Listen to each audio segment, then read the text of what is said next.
Kita tahu di Brickfields ada beberapa kuil yang satu hari dia punya income saja lebih daripada 15,000 Malaysia. Ringgit Malaysia tahu, bukan calang-calang. Tapi mereka pakai pendeta-pendeta daripada India. Ada banyak sami, lebih kurang satu kuil saya boleh kata di Brickfield. Dia ada 15 sami. Dia bawa daripada India. Satu hari dia punya income masuk kuil saja 15,000. Itu pun belum masuk hari Jumaat atau hari sembahyang, itu double. Tapi apakah sumbangan anda untuk warga Malaysia, khususnya agama Hindu? Adakah anda sumbang kepada sekolah Tamil? Adakah anda bantu untuk dialysis center? Adakah anda bagi beasiswa untuk mana-mana penuntut nak pergi luar negeri? Tapi mereka semua buat pelajaran untuk sekolah-sekolah Tamil di utara. Mereka mengajar agama secara percuma. Betul atau tidak? Mereka ajar percuma. Mereka tidak kenakan bayaran sebab untuk menerajui apa yang dikatakan moral value, untuk mengajar moral untuk kanak-kanak. Mereka buat kerja ni semua, mereka adalah sami-sami pendeta-pendeta warga Malaysia. Meminta jasa baik immigration mengambil tindakan terhadap mereka-mereka yang berada di kuil menggunakan salah guna pas. Kita ada sami sini.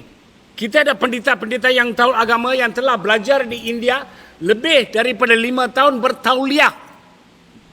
Maka kenapakah kuil-kuil di Malaysia? Baru-baru ini ada satu insiden, saya tidak mahu katakan kuil mana. Mereka mengadakan upacara penyucian dan pentahbisan, iaitu penyebaran air suci di atas kumbang di kuil itu. Tiap 12 tahun mana-mana kuil besar akan mengadakan penyucian dan pentahbisan. Masa itu, pendeta-pendeta yang ada sini berpelajaran agama Hindu, tengok macam mana diskriminasi berlaku. Atau nak su saya, saya boleh datang mahkamah, saya boleh bagi tahu. Betul atau tidak? Tepuk dada, tanya selera.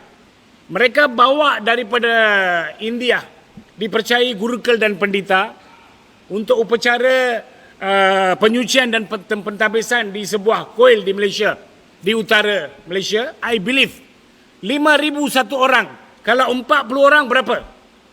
Kan sini ada banyak sami. Mereka bertauliah. Mereka dah umur lebih daripada 30 tahun. Mempunyai peranan yang penting dalam spiritual, dalam agama. Kenapakah pihak Hindu Sanggam dan juga Hindu Mamandram tidak langsung mengambil iktibar dalam hal ini? So sekarang, kita bukan berperang di antara sami-sami. Kita minta bagi peluang pertama, first choice kepada pendeta-pendeta di Malaysia.